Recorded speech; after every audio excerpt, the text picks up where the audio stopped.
Bonjour, je suis Émilie Barillet. Je suis vraiment heureuse de vous parler d'un sujet qui est vraiment très important pour moi et qui me tient vraiment à cœur. C'est celui de la sensibilité. J'en ai déjà de l'émotion à vous partager ça. Parce que je suis une hypersensible, donc forcément quand je parle très fort avec mon cœur, il y a des émotions qui m'envahissent, il y a des pensées qui m'envahissent, il y a des sensations qui sont très présentes. Pourquoi j'ai à cœur de reparler de la sensibilité? C'est parce que pour moi c'est tellement important qu'on se réapproprie notre sensibilité, notre subjectivité. Dans ce monde qui parfois peut avoir des valeurs hyper masculines, les valeurs masculines sont essentielles, mais on peut être dans un trop-plein de non-connexion à sa sensibilité, un trop-plein d'objectivité, d'hyper-rationalité, d'hyper-matérialisme aussi. Les deux sont importants, mais j'ai moi un grand plaisir à rééquilibrer ces polarités. Alors pourquoi je parle de polarité? Parce que je pars du principe, un principe vieux de 5000 ans, qu'il existe en nous une polarité féminine et masculine. Alors cette vidéo s'adresse aux hommes et aux femmes qui peuvent reconnaître en eux cette polarité féminine qu'est la sensibilité. La sensibilité est très certainement un des pouvoirs les plus importants du féminin. Mais il va fonctionner s'il est en équilibre avec sa polarité masculine, qui est celle de la protection. Alors pour vous parler d'hypersensibilité, j'ai d'abord besoin de caler ce qu'on entend par sensibilité. La sensibilité, c'est une qualité à ressentir et à réagir à un facteur, qu'il soit intérieur ou extérieur. Par exemple, on peut être sensible au gluten, sensible aux ondes électromagnétiques, et ce vécu vient plutôt de notre intérieur biologique, de notre corps physique. Mais on peut aussi être sensible à la beauté d'un tableau, à la beauté d'un paysage, à la beauté ou à une rencontre particulière avec quelqu'un. Là, on peut avoir des émotions jusqu'aux sentiments. L'hypersensibilité, c'est finalement tous ces messages qui vont être traduits en XXL, qui vont prendre une intensité toute particulière chez un individu.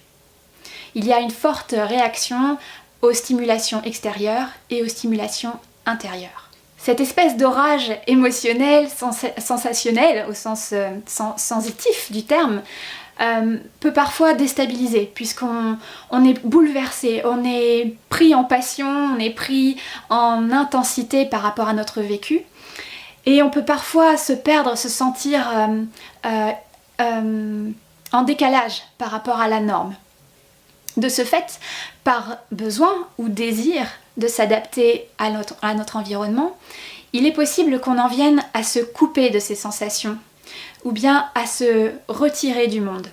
C'est là bien dommage parce que le souhait des hypersensibles est justement d'avoir une relation de cœur à cœur avec leur environnement extérieur et aussi avec d'autres humains.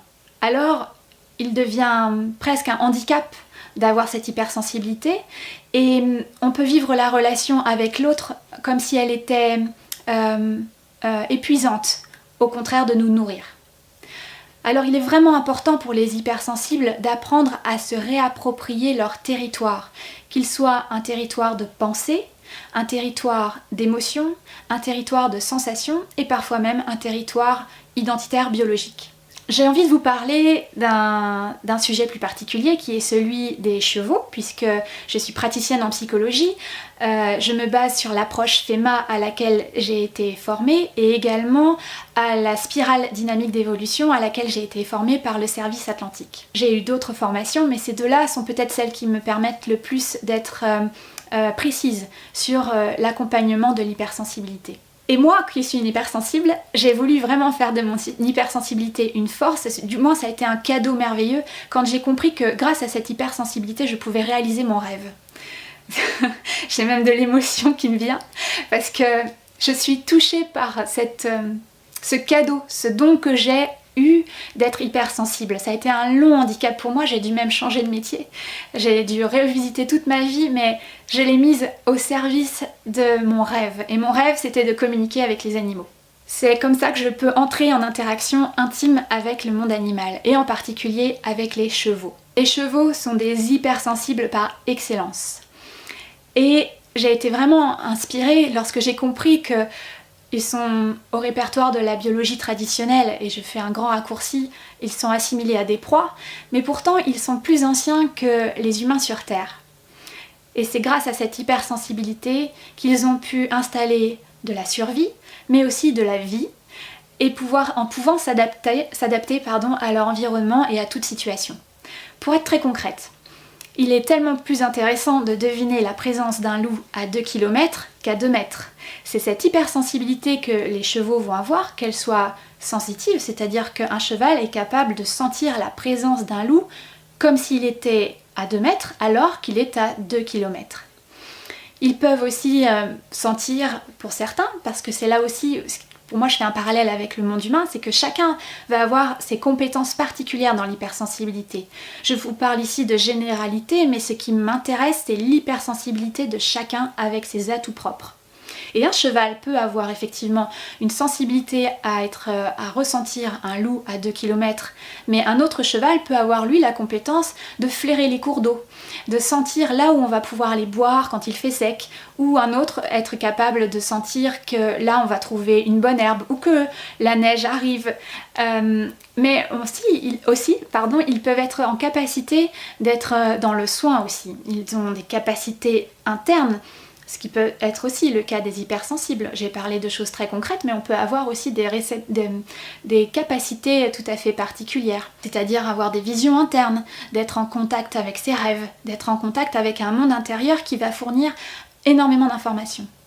Et donc oui, certains chevaux vont parfois être aussi capables de manier l'énergie d'une certaine façon pour pouvoir soigner leurs congénères. Donc, eh bien, dans le troupeau cheval des chevaux, il y a plusieurs compétences et c'est le groupe qui est au service de l'individu. Chez nous, les humains, c'est plutôt l'individu qui va être au service du groupe.